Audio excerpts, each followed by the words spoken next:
Tacoba, what do you think? Huh?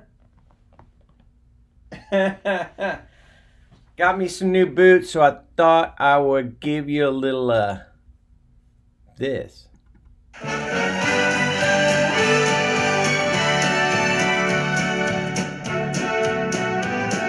Good morning. I'm back in the saddle again, out where a friend is a friend. Oh, oh, oh! Where cattle feed on the lonely Jimson weed. Back in the saddle again, riding the range once more. I'm holding my old 44, where you sleep out every night, and the only law is right. Back in the saddle again. Whoopie-tie-yo, rocking to and fro. Back in the saddle again. Whoopie-tie-yo, I go my way. Back in the saddle again. America's Western movie stars came from every ethnic background. Hispanic Americans like Leo Carrillo, Native Americans like Jay Silverheels. In 1938, our next guest invented a Western character he called the Bronze Buckaroo. Bronze Buckaroo. Herb Jeffries. Herb Jeffries. I'm back in the saddle again. Listen to that deep voice. Out where a friend is a friend, where the longhorn cattle feed on lonely Jimson weed. I'm back in the saddle again. I'm riding range once more, holding my old 44, where you sleep out every night, and the only law is right. Back in the saddle again. All right, that's enough of that. There's Herb Jeffries, man. That guy, I can't picture what he looks like, but I remember that voice, and if you used to watch those old movies, that guy was singing in them. So was what's his name? Audie Murphy. Audie Murphy. He was the cowboy in these movies back in the old days. He was a World War II hero and got the Congressional Medal of Honor, Audie Murphy. And he later went into movies. He was a little short guy, and he was the singing cowboy. And he brought in this whole era of singing cowboys, which later led to, and I'll talk about a little later led to the rise of a dude named Roy Rogers. And Roy Rogers and his wife, Dale Evans, parlayed that whole singing cowboy thing to a new level. And they were very, very famous back in my dad and mom's day. But anyway, good morning. Good morning. Good morning. Stevie the Guide here on the banks of the Guadalupe River in Kerrville, Texas. It is 5 o'clock on a Monday morning. And, if you're up at this hour, I hope you're feeling good, and I hope you're ready to go into a great week. And I'm trying to get back in the saddle again. I ran off for about almost 2 weeks down to Houston, and I just, I used it as an excuse to not do this. My goal has been to reach 100 hours, and I'm at hour 76 right now. And so I'm proud of myself for dragging myself out of bed a little early again and coming to talk to you about whatever the heck comes to my mind. And it is my hope, because I love you so very much. It is my hope that whatever I say in some small way will raise the vibration of you and the rest of this planet. Because I truly believe that when we raise our internal vibration enough, when we project that out around us, the people around us, at some point, it becomes a pandemic. All right, high vibration becomes a pandemic, and everybody gets infected with it, and it creates, a collective Christ consciousness, a higher access to a much broader bandwidth. And I believe that's exactly what they mean by the second coming of Christ. The second coming of that Christ-like consciousness, that much broader awareness, that heart-centered energy.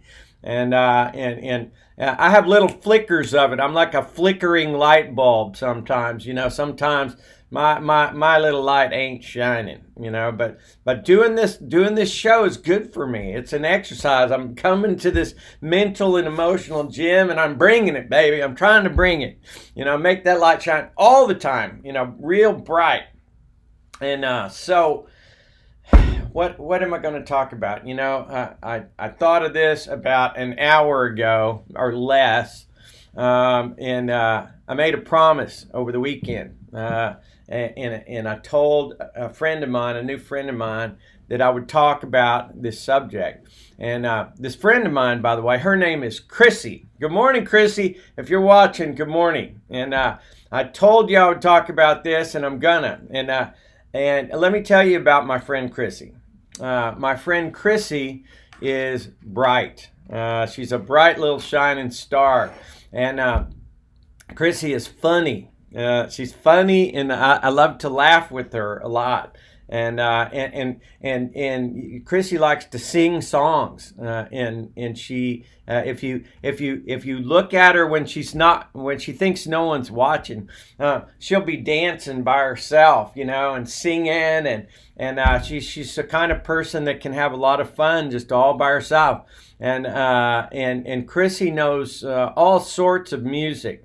She can rattle off music. She's about 48 and I'm 61, but she and I share a love of classic music, classic rock and roll, and all types of other music. She's a library in her mind of amazing music. And she has all sorts of wonderful qualities, and this bright spirit that's within her it shines, But the thing is, my friend Chrissy has a special condition called Down syndrome, and I didn't even really know exactly what that is, but we were having dinner on Saturday night. On Saturday night, I had dinner over at Chrissy's house, and we were talking and laughing at dinner, and we had a nice dinner. I helped cook some fish and rice and salad, and we hung out there for quite a while. And Chrissy, I did not know this, but Chrissy is a fan of this live stream. She watches it all the time, and so she honored me by telling me, I watch a show, and she says to me at dinner the other night, "Hey, Stevie, why don't you do a show on Down syndrome and people with Down syndrome?" And I was like, okay, okay, I'll do that. And so I'll do my best to honor your request, Chrissy, because I love you so much. But the fact is, I don't know a lot. So I had to look online a little bit. I know a little something, and I've met people with Down syndrome. But what do I know about it? Well, not that much. And so first thing I did was go to my crystal ball there on Google. And I look, what is this? What is it? What it says here is that it says Down syndrome is a condition in which a person has an extra chromosome. Chromosomes are small packages of genes in the body. They determine how a baby's body forms during pregnancy and how the baby's body functions as it grows in the womb. And typically, a baby is born with 46 chromosomes. Babies with Down syndrome have an extra copy of one of these chromosomes. It's chromosome number 21. A medical term for having an extra copy of a chromosome is a trisomy. Down syndrome is also referred to as trisomy 21. Trisomy 21. And the extra copy changes how the baby's body and brain develop and can cause mental and physical challenges. And don't we all have mental and physical challenges, Chrissy, huh? Don't we all? And the bottom line is that like everybody, we're all formed differently, and we're all normal. I like this quote. There's a guy that you may be familiar with. He has Down syndrome, and his name is Chris Burke. And Chris Burke was a famous actor and singer. Let's see, Chris, let me tell you about Chris Burke. Chris Burke was a folk singer and best known for his role in Life Goes On. His character's name was Corky Thatcher, Charles Corky Thatcher on Life Goes On. And Chris Burke did very, very well with his acting and his singing and stuff like that. And he has a quote here, and he says, having Down syndrome is like being born normal. I am just like you, and you are just like me. We are all born in different ways. That is the way I can describe it. I have a normal life. And what exactly is normal anyway? What is normal? Are Japanese people normal? Are Australian people normal? Are people that are born in the Amazon jungle, pygmies, are they born normal? What is normal? What is this crazy notion anyway about normal, right? What is that? Normal. There is nothing that's really quite normal, is there? Because there's not a single one of us that is the same, right? Everyone is different and unique. And I'll tell you what that word normal to me kind of means. And especially after meeting people like Chrissy, the word normal is whoever I can identify, because I'm lazy. And so I classify people that are easier for me to deal with than other people who I don't understand as well. That's, to me, what normal is. Now, take, for example, a person who speaks Chinese or Japanese, all right? And they don't speak very much English. And so they're as far as an English-speaking person goes, they're not normal because I don't speak Chinese. And if they speak a little English with a heavy Chinese accent, most of the time, most people will not talk to them because it's hard. All right, it's hard to pay attention and listen to them, and it's hard to communicate. And their customs are different, their language is different, the types of food may be different that they like, and so it's more of a challenge. And that's why people, we write each other off. And we put labels on each other that, hey, they're not normal, they're different, they're weird. Why? Because to me, they're harder to deal with, and I got to pay more attention. And I will say, Chrissy, when I first met you, it was harder for me to understand because right at first, I didn't understand what you were saying right at first. And the reason why is because I didn't slow down and pay attention to what you were telling me. I didn't slow myself down. And but when I slow myself down and I watch what you say as well as try to listen to what you say, I understand you perfectly, and you make me smile and laugh in all kinds of ways. And it's just that you speak a special kind of language that's different from mine, just like people who speak Spanish or German or Hungarian, right?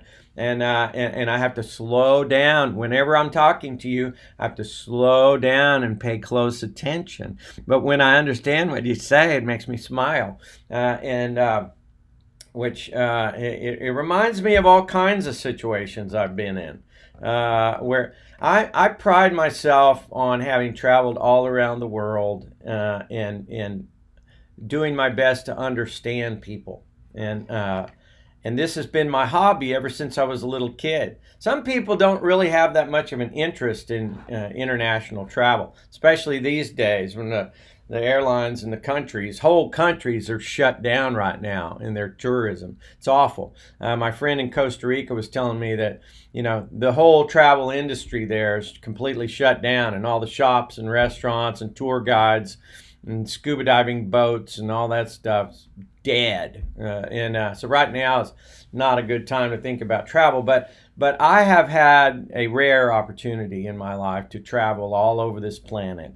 And I have always been a student of the strata of not only of the geography of this planet and the oceans and the mountains and the jungles, but also the strata of humankind, of human beings. All right, I'm a student of that, and I have one of my passions in the world is to drop myself into different countries and find my way and deal with the local population at the ground level, not to just go and stay at the Hyatt Regency and take the homogenized tour. I've been one for a lot of years in my life to sort of immerse myself in different culture. And more recently, I did that with my family in Peru when we were Christian missionaries down there. But we lived in Peru, and I took a bunch of trips to Cuba, guided some tours there. We were 6 years. I was a missionary there, 7 years, and so. But whether it's been Australia or when I worked in China in 1985 and 86, Southeast Asia, I've spent time in Europe, in a lot of places in the world. And it's my love and passion to get to know people and to try to understand them, to go into their homes. I can't tell you how many homes, from the lowest hut to the highest penthouse, I've gotten to go and visit and have a meal and share a little something with the people there. I've been blessed, and it seems to me like some of the most humble homes are the most gracious. They're the most beautiful cultural experiences when you go in there. And they may not even speak your language. They may just share with you and smile, and you use some universal sign language and stuff like that. But it has been my hobby all my life. Excuse me. It's been my hobby to get to know people and to share with them.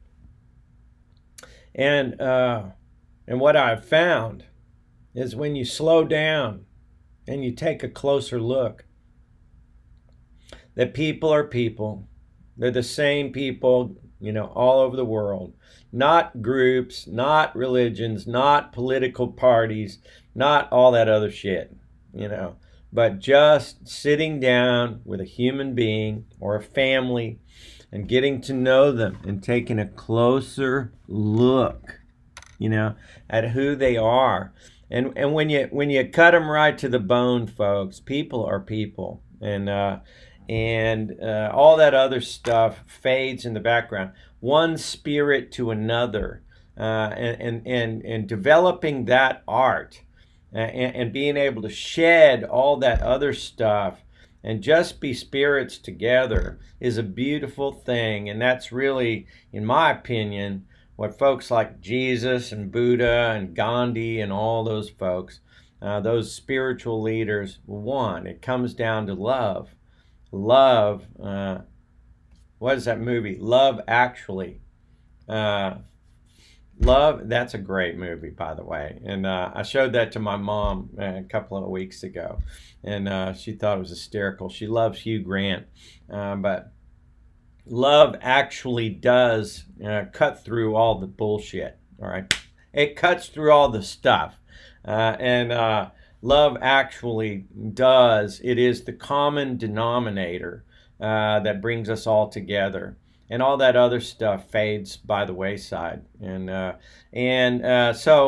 in getting to know Chrissy, my friend, what I have found is that I have to be with her very much like I am with if I was in northern Thailand and I was invited into someone's hut, which I was one time, and we didn't have any language, and I got a lot more with Chrissy than I did with them, but I have to slow down and understand what they're trying to communicate with me. And in doing that, we get to transfer love together. That's what we do. And Chrissy has shared once the first couple of times, like I said, the first couple of times I met you, Chrissy, I didn't really understand what you were saying because my brain was working too fast. I spoke in faster English. But then I slowed down. I started hearing what you say. You were listening to the Moody Blues, all right, that one time, you remember? And I was listening to music, and then you started telling me about them and the different songs. And you can even quote the lyrics of the song, all these different songs. You're like a library of music, which I love. And so we started talking about classic rock and roll music, but I had to slow down to understand the way you speak language and the way you communicate. And I learned a lot of things from you, but there's a lot of famous people who have Down syndrome. A lot of famous people. Let's see. I had that here somewhere. Here we go. Let me just read off a few people. I told you about Chris Burke. He's a famous actor and singer who had Down syndrome. And then you have Danny Ollisbaugh, who was an actor he played Toby in Summer Heights High. And you have Angela Bachelor, who's in Spain. She's a city councilor. And Edward Barbanel. He's an actor who starred in The Ringer. And Sam Barnard, actor and reality star who appeared in The Suspicions of Mr. Wincher and The Undateables. Let's see, there's a couple of these that I knew when I was looking before. Chris Burke, he started Life Goes On. He was Corky. And Pascal Duquesne. He was an actor who won the Best Actor Award in 1996 at the Cannes Film Festival for his role in The Eighth Day. And I think I'm pronouncing that right. Pascal Duquesne, or Duquesne. He won a Best Actor Award. He has Down syndrome. Let's see, Karen Gaffney, she's a disability rights campaigner. And Anne de Gaulle was the daughter of Charles de Gaulle, the president of France. And let's see, there was one I saw down here. Sarah Gordy was she was an actress that appeared in Upstairs, Downstairs, and Call the Midwife. And Tony Jessup, that's the one that I recommend. He starred in a show called Coming Down the Mountain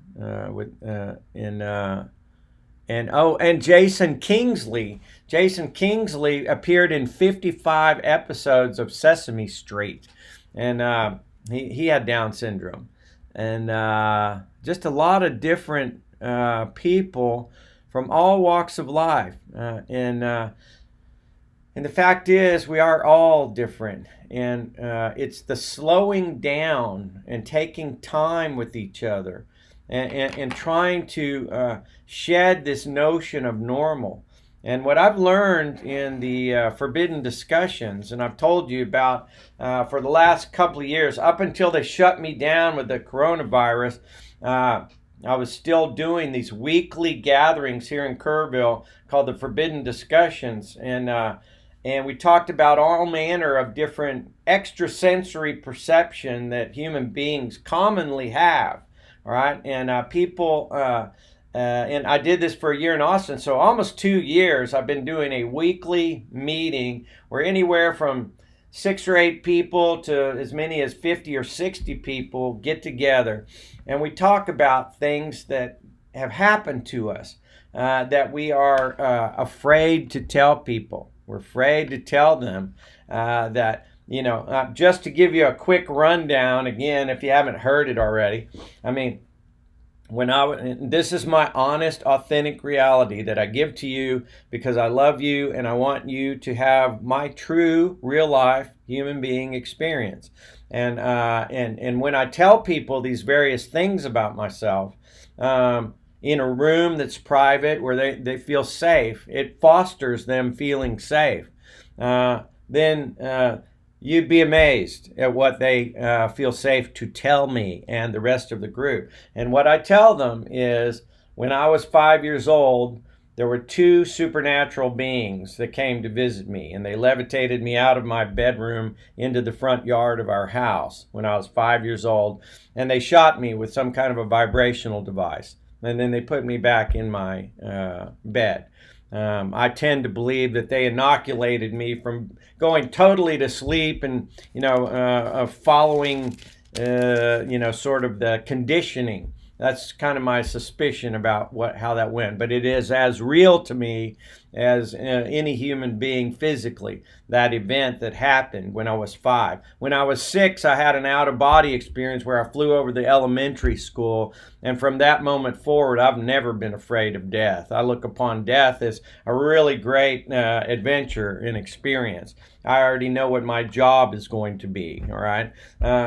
When I am going through my whole life, as I look back on it, there have been numerous occasions where suddenly I was guided. Someone popped up and said, "Hey, go this way," and I was divinely protected in car accidents and other events where I should have been killed, but I wasn't. Past life or memory I have had, and all these things. And when a conservative-looking guy like me, who has been a 20-year member of the Baptist Church and a 6-7 year missionary, when I start to tell people things like that, and they can feel the honesty and authenticity of those experiences, and when I share openly, purely out of love, amazing things happen, and it's what I really enjoy.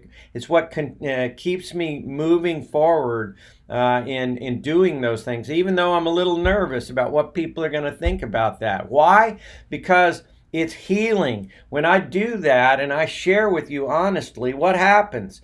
All of a sudden, inevitably, there is someone in the room, maybe the shyest person in the room, that says, "You know what?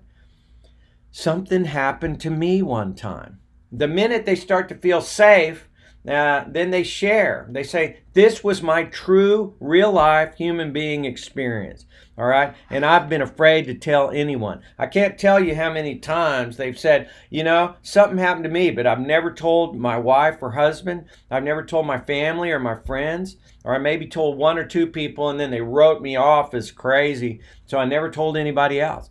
And so what did I do? I put on the cloak called normal, because I'm afraid to show people who I really am. So I try to pretend that I'm just like everybody else, and I follow the crowd, and I do what the crowd does, and I walk like a duck, and I quack like a duck, But the fact is that these people, millions of people, are carrying these kind of experiences, and they are afraid to come out of their shell, all right? And so what you label as normal, it may be just someone hiding, trying to pretend that they are normal. That's what I'm getting at. And there are millions of, I'm thoroughly convinced after these 2 years of, sort of field observations, if you will, that human beings have these amazing abilities of intuition and higher vision, amazing abilities. And they see things, they feel things, they know things, they know that they know. They don't know how they know, they just know, all right? And that is a powerful intuition that has been washed out of us or shoved down. Why do they call it shoving your feelings down into your guts? Shoving all that stuff down is because you have the capacity to store these innermost things and not share them, not emote them, not come out. A healthy, whole human being actually has to come out and emote and share openly with other human beings in order to bring about a harmonious environment. And when we hide stuff about ourselves because we are afraid of who we actually are, then it causes an unhealthy thing. We live in what Henry David Thoreau calls living a life of quiet desperation instead of walking confidently in the direction of our dreams.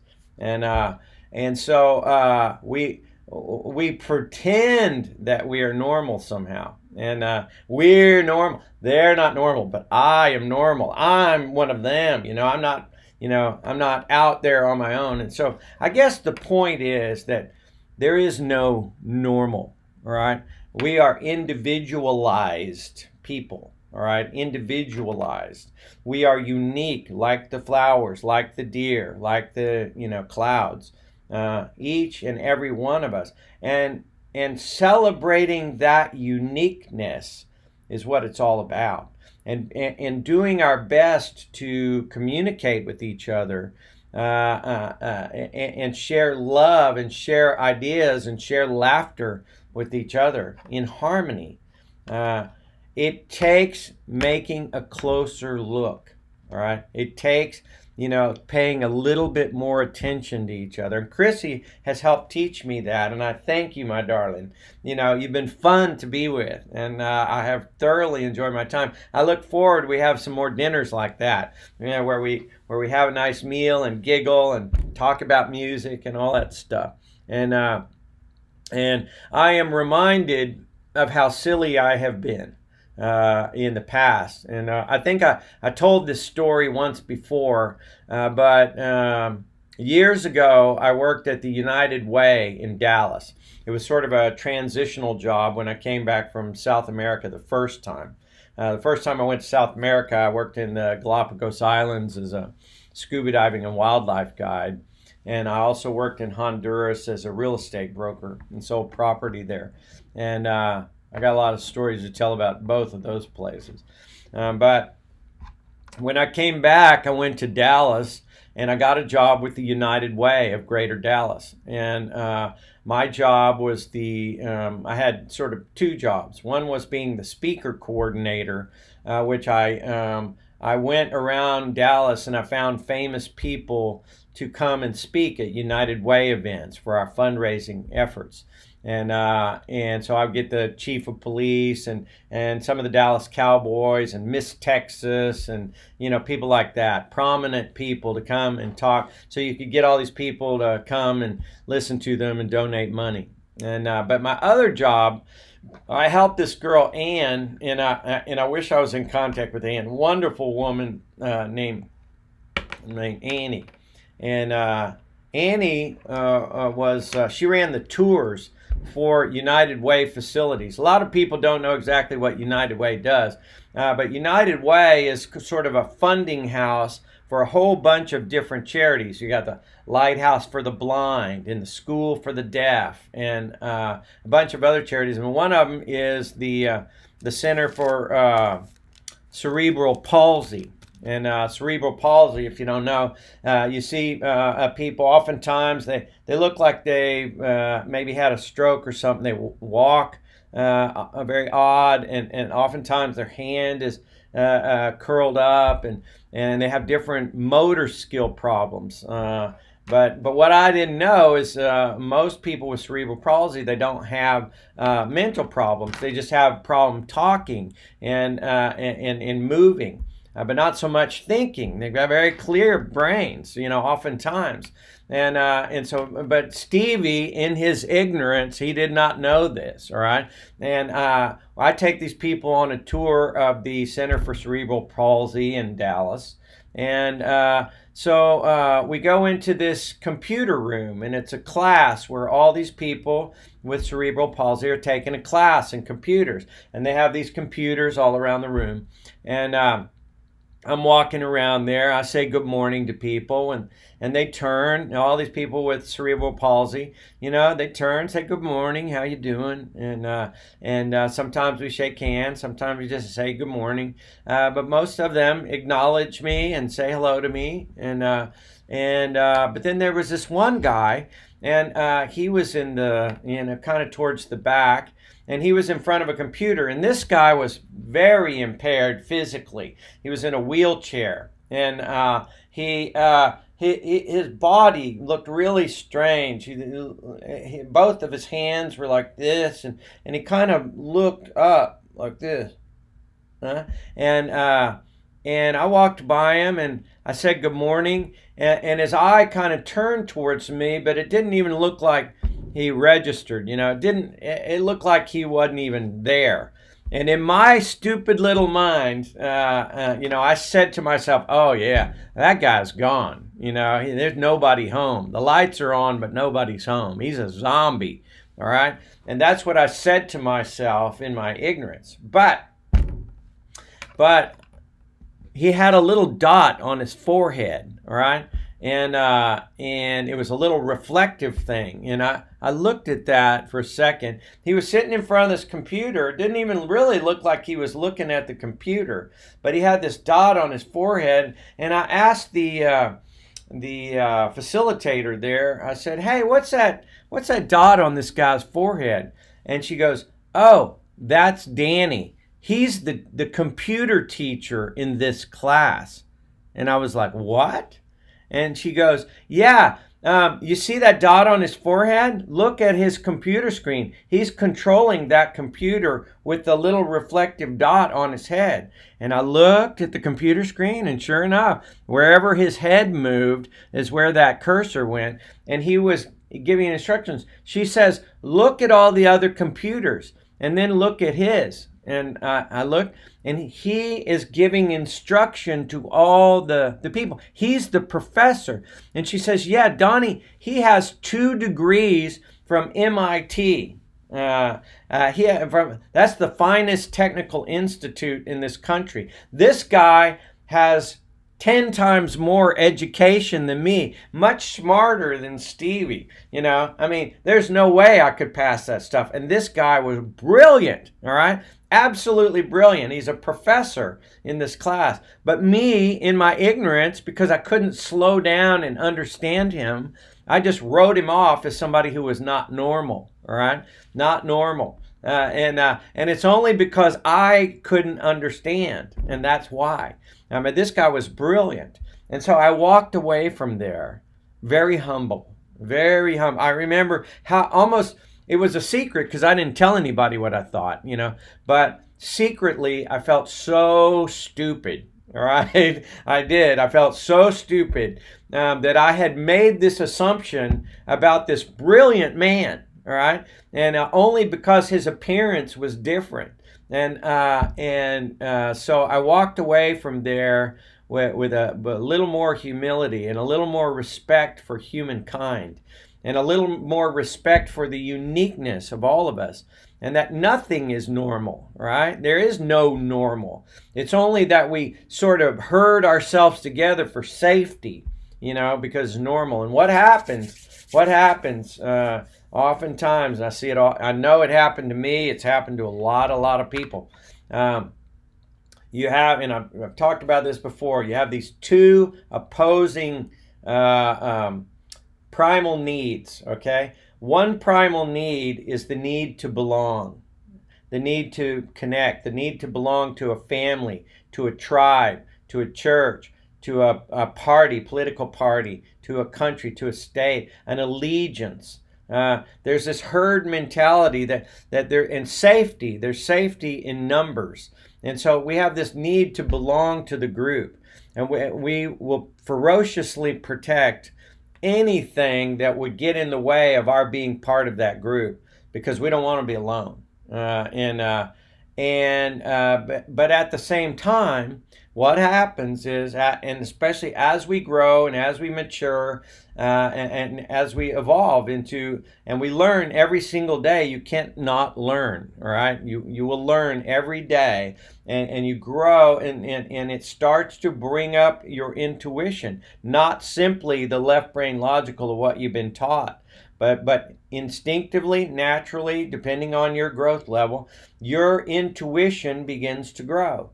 All right, and you begin to make genuine observation, and you have genuine feelings, and you have a broader perspective of things, and that will begin to clash with the beliefs of the group. all right? You have your own intuition and you have the beliefs of the group, and that clashes together. It's called cognitive dissonance, all right? And it's a friction that happens. And so at that point, you can, you got 2 or 3 choices. You can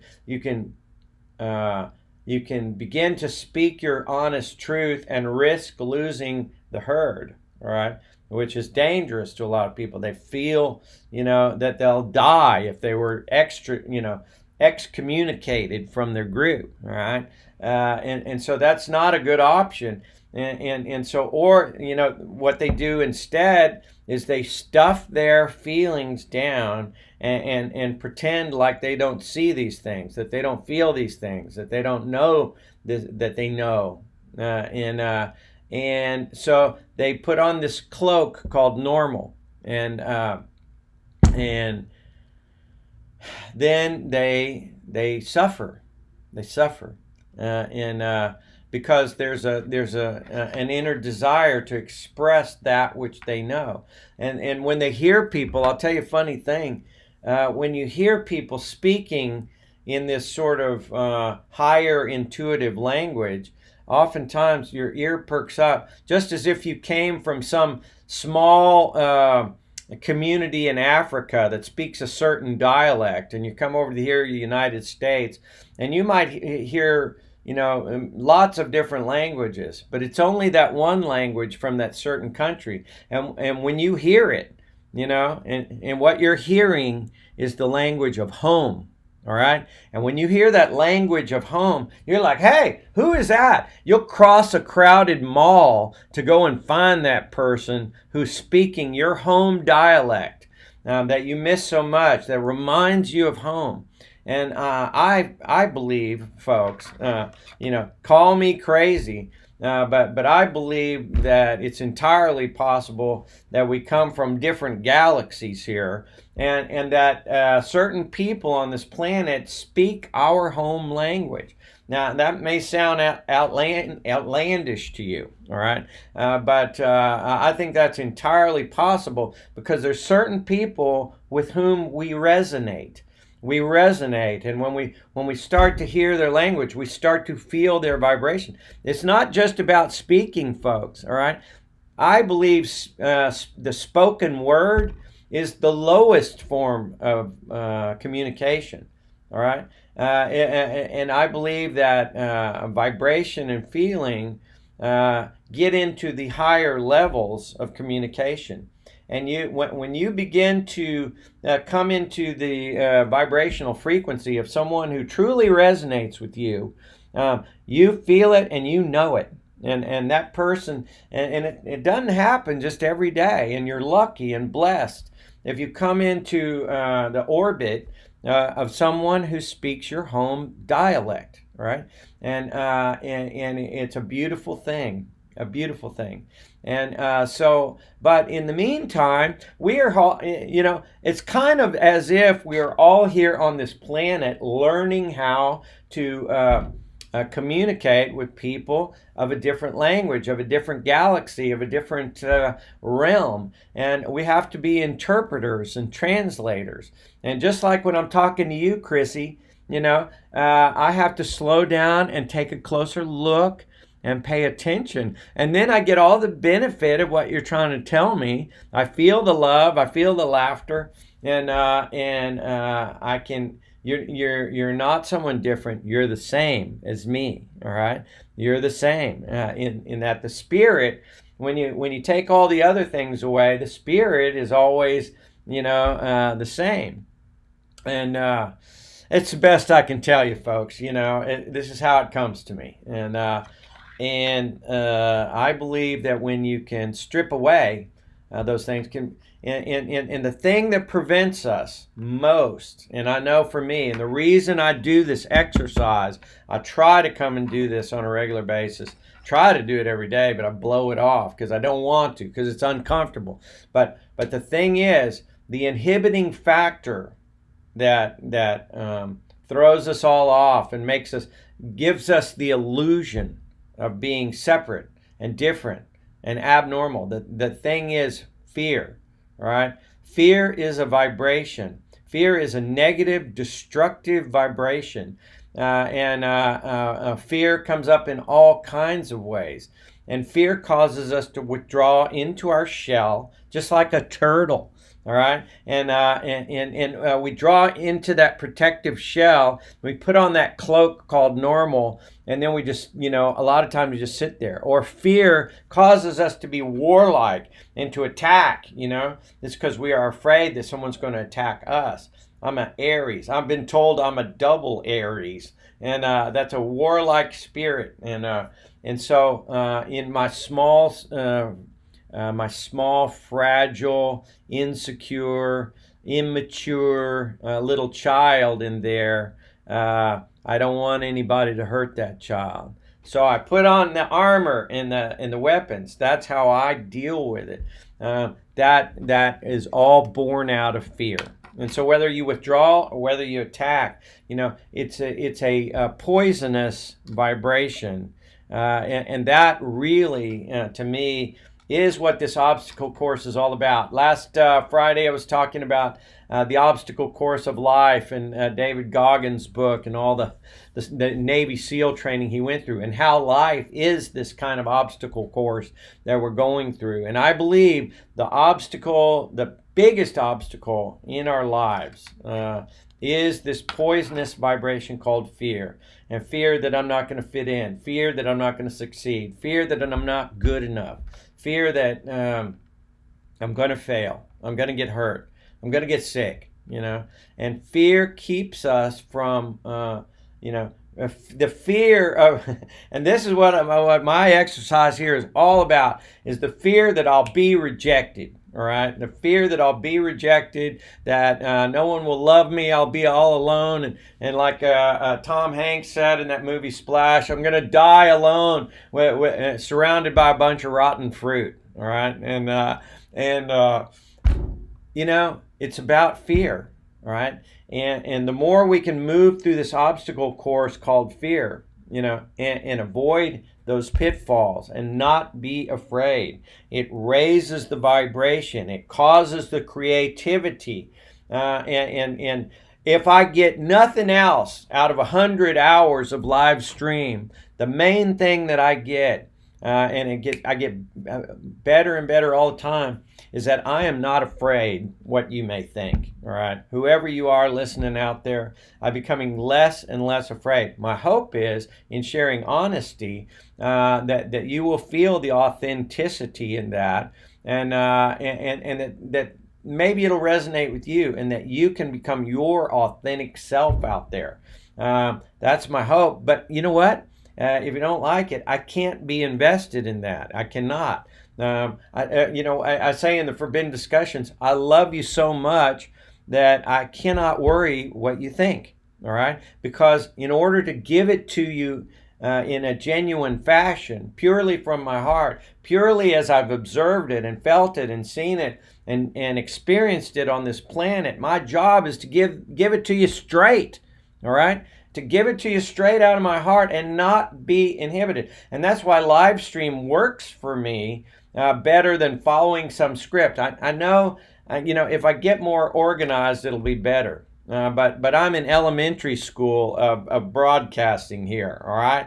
And just doing this live stream exercise, if nothing else, I get the experience of throwing it out there without fear. All right, and not being worried that I'm not good enough, that I'm not following someone else's path. All right, and that I'm not normal. All right, because you know what? Hey, hate to break it to you, Angel, but I'm not normal, and you ain't either. All right, because we are individualized. All right, we're individualized human beings. And we have a uniqueness about each and every one of us, and we grow in a certain unique kind of way. And we, as we grow, we are allowed. Let me just drive this nail all the way in. We are allowed to learn and to grow and to change. All right, we're allowed. All right, and you can grow into whoever you're supposed to be. I talk about the terrarium, and when you grow in a controlled environment, like in your family, in a church, in a school, and you grow in this certain prepared, protected environment, it's really good when you're younger. And many of the institutions I've been a part of, my university, my Baptist church, my elementary school, even, clubs and groups that I've been a part of, they've been really good for me, and I love them all for the education they've given me. But it's like a terrarium.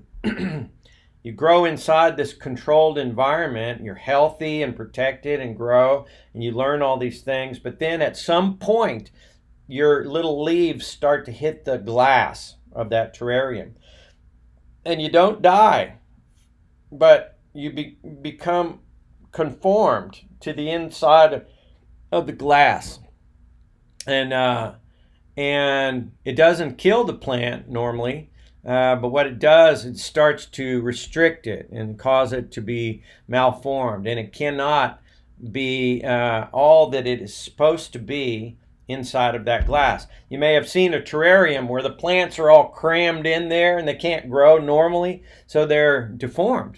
And that's what happens to human beings. If they cannot break out of that terrarium somehow and grow uniquely as they are supposed to, then they are, they cannot be all that they can be. And so I encourage you, if you're in some kind of an enclosure, find a way around, find a way under, find a way out, and find a way to be who God made you to be.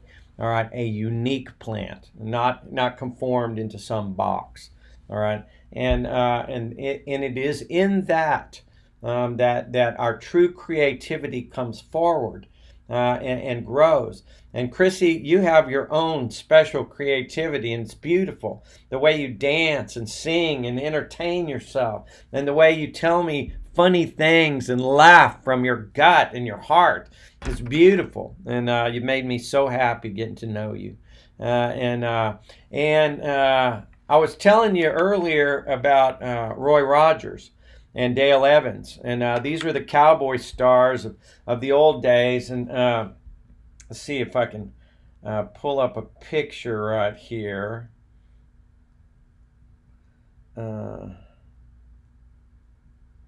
See, if I was better prepared, I would show you, but I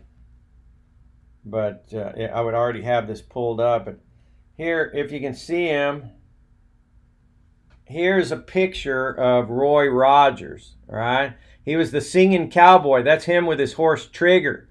All right, this guy made millions of dollars being in movies and doing shows and concerts. He was a huge celebrity in the United States and over in Europe and places like that too. And he had a wife named Dale Evans. Oh wait. I didn't want music. Let's see.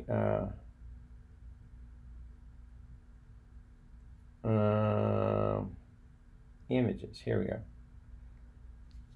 Here's a picture of Roy Rogers and his wife Dale Evans. All right, there's Roy Rogers and Dale Evans, and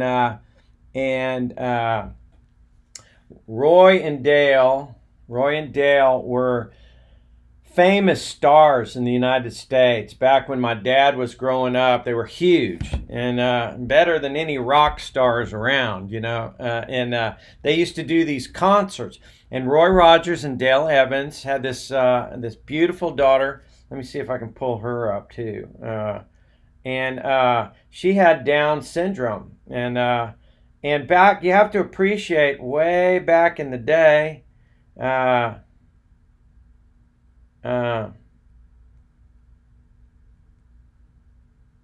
her name was Mimi, I think. Hang on just a second. Hang on just a second. I'm going to tell you.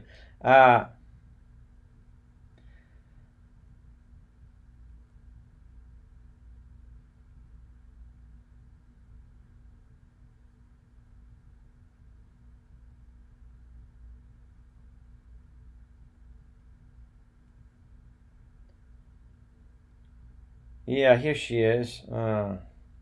This is their legacy. Roy Rogers and Dale Evans were famous stars, but their real legacy was to the Down syndrome community, and that's because their daughter had Down syndrome back in a time where Down syndrome, people didn't understand it, and they were confused by it, and so they did not bring their children. Here's their daughter right there. That was Roy Rogers and Dale Evans' little daughter, and back in the 40s when they were had this baby and they were doing all these concerts, people did not bring their Down's children out in public because they were afraid and confused. They were afraid that they would be considered not normal, and they didn't want to show people. And so the Down's children stayed home, and a lot of times they had a shorter lifespan because they were kept, in the closet kind of. They were stayed at home, or they were put in institutions. And that's because people were afraid of this thing called normal. They wanted to be considered normal. But Roy Rogers and Dale Evans, they started bringing their little girl to all the concerts and celebrating her and sharing her with all these people all around the world.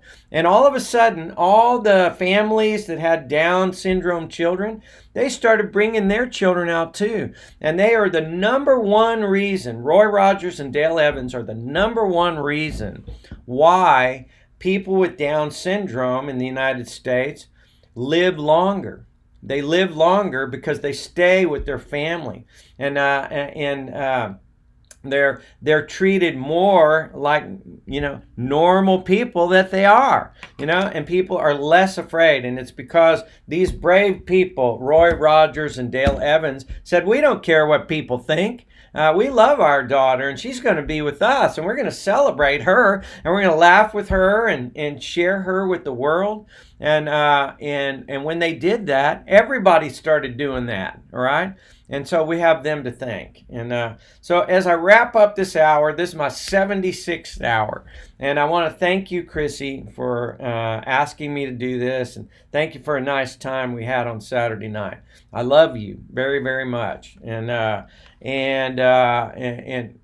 want you to be an example to everyone, everybody, that there's nobody that's normal. Nobody normal. All right. Everybody is unique, and we need to learn how to play and grow with each other. And when Roy Rogers and Dale Evans' daughter passed away, Dale Evans wrote a famous song, and makes me almost cry playing it. But I never knew this. I always thought it was a country song about like riding down the trail, and stuff like that. But this song is called Happy Trails to You. And when their daughter passed away, this is the song they wrote to send her on her way on a happy trail. And so I love you, Chrissy, and I love you, Roy Rogers and Dale Evans. This is Stevie the Guide here on the banks of the Guadalupe River in Kerrville, Texas. I hope you have a wonderful Monday, and I'll talk to you later. Some trails are happy, while others are blue. But it's the way you ride that trail that counts. Here's a happy one for you.